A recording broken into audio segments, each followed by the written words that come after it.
సహజం. బట్ గత కొన్ని సంవత్సరాలుగా, గత 2 దఫాలుగా అది మాత్రం జరగడం లేదు. భారతీయ జనతా పార్టీ కేంద్రంలో అధికారంలో ఉంటోంది. బట్ రాష్ట్రంలో మాత్రం ఢిల్లీలో ఆమ్ ఆద్మీ పార్టీ అధికారంలోకి వస్తుంది. ఒక ప్రాంతీయ పార్టీ అధికారంలోకి రావడం, అటు కాంగ్రెస్ పార్టీతో మొదటిసారి ఎన్నికలు పోయినప్పుడు పొత్తుల్లో పోయినా కానీ ఆ తర్వాత విభేదించి మళ్ళీ ఆమ్ ఆద్మీ పార్టీ నేరుగానే ఎన్నికలకు పోయింది. అక్కడ నుంచి నెక్స్ట్ పంజాబ్ కూడా వెళ్ళడం జరిగింది. సో అక్కడక్కడ ఆమ్ ఆద్మీ పార్టీ తన ఎఫెక్ట్ను, తన గెలుపును ప్రభావితం చేయగలిగింది. కొంతమంది ఓటములను కూడా ప్రభావితం చేసిందని చెప్పడంలో ఎట్లాంటి సందేహం లేదు. ఫర్ ఎగ్జాంపుల్ హర్యానాను కూడా మనం ఇక్కడ ఇదే కోవాలకు తీసుకోవాల్సినటువంటి అవసరం ఉంది. ఇప్పటి వరకు ఉన్నటువంటి ఎగ్జిట్ పోల్స్ను ఒకసారి చూస్తే, matrix exit polls Aam Aadmi party 32 నుంచి 37 స్థానాల్లో ఉండబోతోంది. బీజేపీకి 35 నుంచి 40 స్థానాల్లో వచ్చేటువంటి అవకాశాలు ఉన్నాయన్నది ఒకటైతే కనుక, చాణక్య స్ట్రాటజీస్ చూస్తే ఎగ్జిట్ పోల్స్ ఆమ్ ఆద్మీ పార్టీకి 25 నుంచి 28 స్థానాల్లో గెలిచేటువంటి అవకాశాలు ఉన్నాయి. భారతీయ జనతా పార్టీకి 39 నుంచి 44, కాంగ్రెస్ పార్టీ 2 నుంచి 3 స్థానాల్లో మాత్రమే ఉండేటువంటి ఛాన్సెస్ ఉన్నాయన్నది ఎగ్జిట్ పోల్స్ చెప్తున్నటువంటి అంశం. ఇక పీపుల్స్ పల్స్ ఎగ్జిట్ పోల్స్ ఒక్కసారి చూస్తే గనక ఆమ్ ఆద్మీ పార్టీ 10 నుంచి 19, భారతీయ జనతా పార్టీకి ఏకంగా 51 నుంచి 60. సో కాంగ్రెస్ పార్టీ ఇక్కడ 0గా పీపుల్స్ పల్స్ చూపిస్తున్నటువంటి అంశం. పీమార్క్ ఎగ్జిట్ పోల్స్ ఒకసారి చూసుకుంటే గనక ఆమ్ ఆద్మీ పార్టీ 21 నుంచి 31 స్థానాల్లో, భారతీయ జనతా పార్టీకి 39 నుంచి 49 స్థానాల్లో, కాంగ్రెస్ పార్టీకి 0 నుంచి 1 స్థానంలో ఉండేటువంటి ఛాన్సెస్ కనిపిస్తున్నాయన్నది ఒక సంస్థ. ఇంకా పోల్ డైరీ ఎగ్జిట్ పోల్స్ ఒకసారి చూసుకుంటే కనుక ఆమ్ ఆద్మీ పార్టీకి 18 నుంచి 25, ఆ తర్వాత బీజేపీకి 42 నుంచి 50, అంటే ఆల్మోస్ట్ ఇక అధికార మ్యాజిక్ ఫిగర్ దాటి చూపిస్తున్నటువంటి పరిస్థితి. So polls insight exit polls Aam Aadmi party 25 నుంచి 29, భారతీయ జనతా పార్టీకి 40 నుంచి 44. So Times Now exit polls చూస్తే ఆమ్ ఆద్మీ పార్టీకి 22 నుంచి 31, భారతీయ జనతా పార్టీకి 39 నుంచి 45, కాంగ్రెస్ పార్టీకి 0 నుంచి 2 స్థానాలు కనిపిస్తోంది. సో అంటే ఎగ్జిట్ పోల్స్ లో చాలా వరకు కూడా బీజేపీకి అనుకూలంగానే ఇక్కడ ఫలితాలు మాత్రం కనిపిస్తున్నాయి. కేవలం 2 ఎగ్జిట్ పోల్స్ మాత్రమే ఇప్పటివరకు మనం చూసిన దాంట్లో ఆమ్ ఆద్మీ పార్టీ విజయం సాధిస్తోంది అన్నది మాత్రం ఒక అంచనా కనిపిస్తున్నాయి. సో ఇంకా కౌంటింగ్ పూర్తి కావాల్సినటువంటి అవసరం ఉంది. ఇంకా పోలింగ్ కూడా, అంటే లోపల ఉన్న వాళ్ళ పోలింగ్ కూడా నడుస్తున్నటువంటి పరిస్థితి మాత్రం కనిపిస్తోంది. అండ్ మోరోవర్ ఇంకొక అంశాన్ని కూడా ఇక్కడ ప్రధానంగా చర్చించాల్సినటువంటి అవసరం ఉంది. ఏదంటే ఈ మధ్యకాలంలో హర్యానాలో జరిగినటువంటి ఎన్నికల్లో ఒక్క ఎగ్జిట్ పోల్స్ కూడా వాస్తవానికి రాలేదు. సో ఎగ్జిట్ పోల్స్ ఒక్కటి కూడా నిజం కాలేదు. అన్ని ఎగ్జిట్ పోల్స్ హర్యానాలో కాంగ్రెస్ గెలుస్తుందన్నారు కొంతమంది రాజకీయ విశ్లేషకులు. అసలు ఎన్నికే అవసరం లేదు, ఈసారి కాంగ్రెస్ పార్టీ బ్లైండ్గా విన్ అవుతోంది అన్నది ఒక అంశం అక్కడ చాలా వరకు మేధావర్గం నుంచి వినిపించినటువంటి అంశం. బట్ ఆ తర్వాత అక్కడ మొత్తం పరిస్థితులు మారిపోయాయి. అందరిని ముక్కున వేలేసుకునేలాగా ఎగ్జిట్ పోల్ సంస్థలు మొత్తం కూడా ఉల్టా పల్టా అయినటువంటి పరిస్థితి. బట్ ఆ తర్వాత మహారాష్ట్రలో జరిగినటువంటి ఎన్నికల్లో మాత్రం కొంత శాంటిటీ చూపించింది. సో ఖచ్చితంగా గెలుపుకు కొంచెం అటు ఇటుగా, గెలిచేటువంటి స్థానాలకు అటు ఇటుగా కూడా మహారాష్ట్ర ఎన్నికల్లో కొంతవరకు మాత్రం నిజమైన అన్నమాట ఒప్పుకోవాల్సినటువంటి అంశం.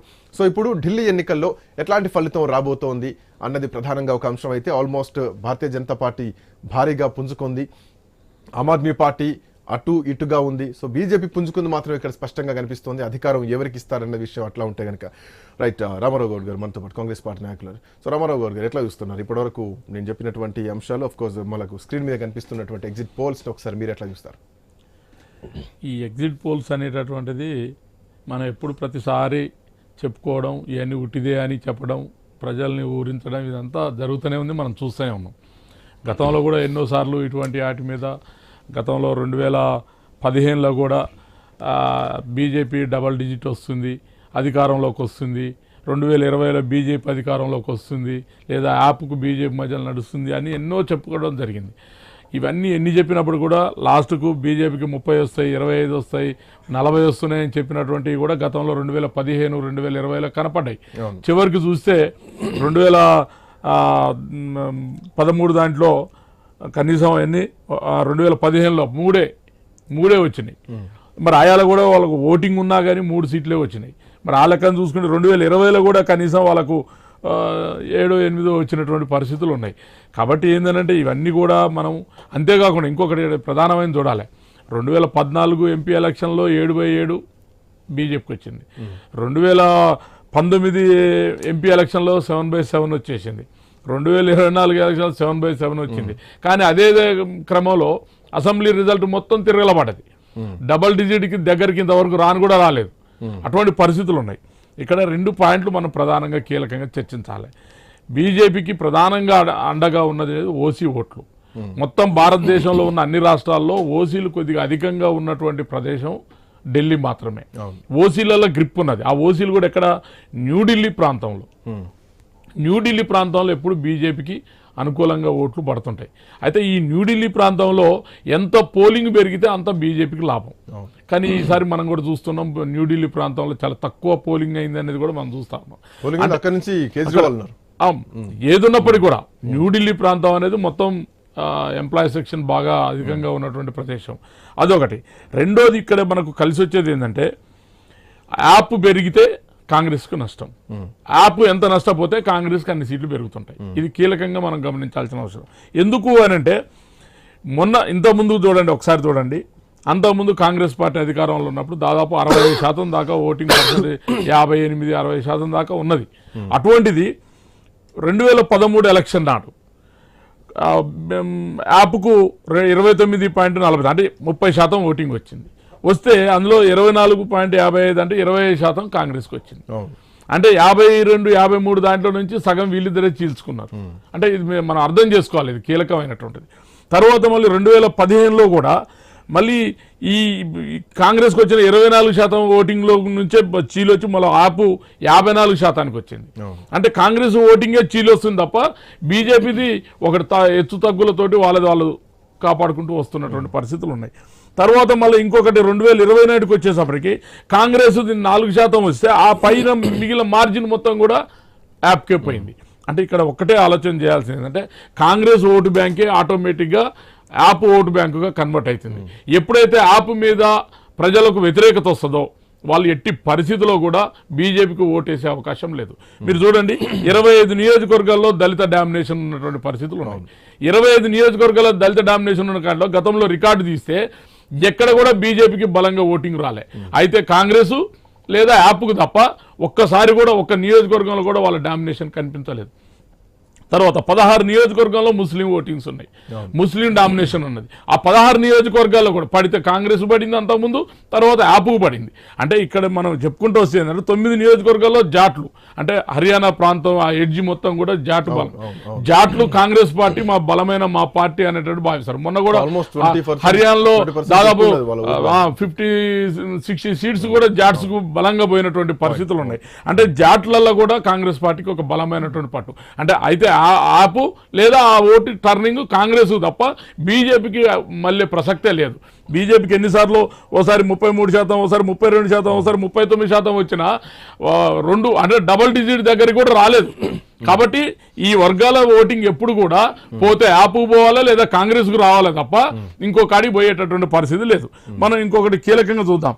ఇప్పుడు ఇంకోటి ఏంటంటే, గవర్నమెంట్ మీద యాంటీ ఇన్కంబెన్సీ వస్తే ఆ ఓటింగ్ అంతా ఆటోమేటిక్గా యాప్ ఈసారి మాకు అవసరం లేదు, ఆమ్ ఆద్మీ మాకు వద్దు అనుకున్నారంటే అది కాంగ్రెస్కు టర్న్ అవుతుంది. మీరు చూడండి, కాంగ్రెస్ పార్టీ లేకుండా గవర్నమెంట్ ఏర్పాటు చేయలేని స్థితి ఇక్కడ కనపడుతుంది. ఇక కాంగ్రెస్ పార్టీకి అంత బలం ఈ పరిస్థితుల్లో ఉన్నది. ఇంకోటి ఏంటంటే, ఆల్రెడీ ఆమ్ ఆద్మీ పార్టీ 10 సంవత్సరాలు పరిపాలన చేసింది. ఆల్రెడీ బీజేపీ పార్టీ 3వ టర్ము వచ్చేసింది. అంటే బీజేపీది ఏందో తెలుసు, యాప్దేందో తెలిసింది పబ్లిక్లో. కాబట్టి ఢిల్లీకి ఎవరు సెక్యూరబుల్, భవిష్యత్తు నాయకుడు ఎవరు? రాహుల్ గాంధీ గారు భవిష్యత్తు నాయకుడు. ఇక ఈయన దాదాపు నరేంద్ర మోదీ మనం చూస్తూనే ఉన్నాం. అంటే భవిష్యత్తు నాయకుడు రేపు ఢిల్లీలో ఆయన, సెంట్రల్లో ఆయన ఉంటాడు, మళ్ళీ స్టేట్లో మేము ఉంటామని చెప్పి పబ్లిక్లో ఒకటి ఉంది మాసు. తర్వాత గాంధీ ఫ్యామిలీ మీద త్యాగాలు చేసినటువంటి కుటుంబం అనేటటువంటి ఢిల్లీ ప్రజలు దగ్గరగా చూసినటువంటి వ్యక్తులు. కాబట్టి వాళ్ళకి ఎప్పుడు కూడా ఆ సానుభూతి అది ఉంది. ఎవరు మెజారిటీ ముస్లింలు, దళితులు, జాట్లు, ఓబీసీలు ఎప్పుడు కూడా టర్న్ కాలే. ఈ మధ్యలో ఎప్పుడైతే యాప్ వచ్చిందో, ఈ యాప్ వచ్చిన కానించే కాంగ్రెస్ ఓటింగ్ చీలింది. అంతకుముందు కాంగ్రెస్కి ఎప్పుడు తిరుగులేనటువంటి పరిస్థితులు ఉన్నాయి. ఇప్పుడు కూడా నేను ఒకటే చెప్తా ఉన్నా, వస్తే యాప్ వస్తుంది, లేదా కాంగ్రెస్ సపోర్ట్ తోటే గవర్నమెంట్ ఏర్పడుతుంది. అటువంటి పరిస్థితులు ఉన్నాయి. యాప్కు తగ్గితే కాంగ్రెస్ పెరుగుతుందండి, ఇది డ్యామ్ షూర్. ఇందులో ఎటువంటి తిరుగులేదు. ఎందుకంటే బీజేపీ బట్టి మళ్ళీ ఇద్దరు పొత్తులో ప్రభుత్వాన్ని ఏర్పాటు చేసే ఛాన్స్ ఉంటుంది. ఏదైనా జరగవచ్చు కానీ కాంగ్రెస్ పార్టీ చాలా కీలకమైనటువంటిది ఈసారి ఢిల్లీలో ఉండబోతుంది. ఒకటే పాయింట్ చూడండి, ఎన్నిసార్లు చెప్పినా పార్థసారథి గారు చెప్పినట్టు కూడా నేను చెప్తా ఉన్నా, మాకు అవినీతి లేదని. అదాని అవినీతి అంతా ఎవరిదాన్ని మీది కదా.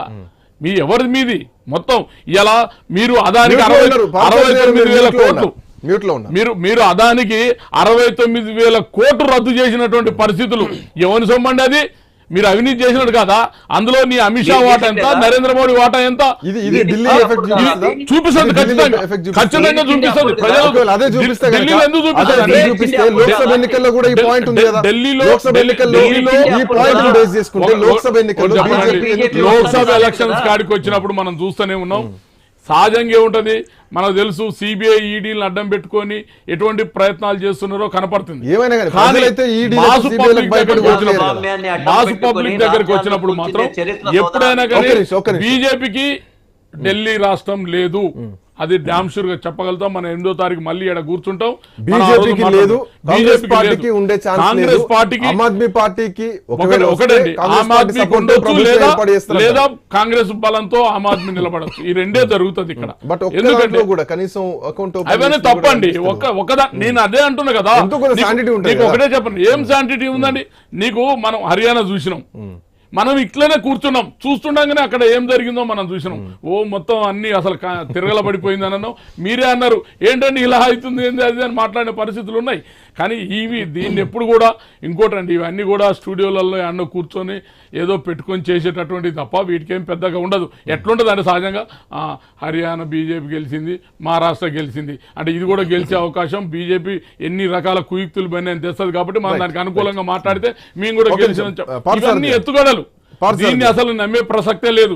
ఇది కరెక్ట్ గానే కాదు. ఒక్కటే వాళ్ళు మీరే ఇంతవరకు లేదు, ఇప్పుడు కూడా రాదు. ఒకవేళ అధికారంలోకి వచ్చినా గానీ కాంగ్రెస్ పార్టీ ఓటు తీలితే కాంగ్రెస్ పార్టీ సహకారంతోనే మళ్ళీ ప్రభుత్వం వస్తుంది తప్ప బీజేపీకి ఆ ఛాన్సే లేదనేది ఆయన చెప్తున్నటువంటి వర్షన్. లేకదా చెప్తున్నారు కదా, ఎన్నికలు కుయుక్తులు అనేటువంటివి కాంగ్రెస్ కు తెలిసినట్లుగా. ఎందుకంటే బ్రిటిష్ వారసులు కదా వీళ్ళు, ఆ వారసత్వంతో వచ్చిండే వాళ్ళు కాబట్టి ఎవరికి తెలిసి ఉండవు. మీరు ఆర్యుల వారసులు అంటే 370 ఆర్టికల్ తీసేసేటువంటి విషయంలో వాళ్ళ కుయుక్తులు తెలుసు. 356 ఆర్టికల్ ప్రకారము ఎన్ని రాష్ట్ర ప్రభుత్వాన్ని కూల్చేసే కుయుక్తులు వాళ్ళకి ఎన్ని రోజులు చెప్పుకుంటారు సార్ మీరు? కుయుక్తులు ఎన్ని రోజులు చెప్పు. మీరు చేస్తున్నది ఏంటిది? మహారాష్ట్రాన్ని డిస్టర్బ్ చేసింది ఎవరు? లేకపోతే ఒరిస్సాని నాశనం చేసింది ఎవరు? మీతో సమాసం చేసిన ఒక రాజకీయ పార్టీ అన్న నిలబడదా? నవీన్ పట్నాయక్ పార్టీ పోయింది, నవీన్ పట్నాయక్ పార్టీ పోయింది, జగన్ ని సవాసం పెట్టి అతను పోగొట్టిండ్రు. మీతో సవాసం చేసిన పార్టీలు ప్రాంతీయ పార్టీలని కబలించి వేసుకుంటూ వచ్చిన వాళ్ళు మీరు ప్రాంతీయ పార్టీలు కబలించి వేసిన వాళ్ళు. బ్రిటిష్ వాళ్ళు అంటే మీరు ఆర్య వారసులా? ఆయన మాట్లాడేది స్టాప్ చేయమంటారా? లేకపోతే మీ క్రెడిబిలిటీ ఏంటండి? చెప్పండి.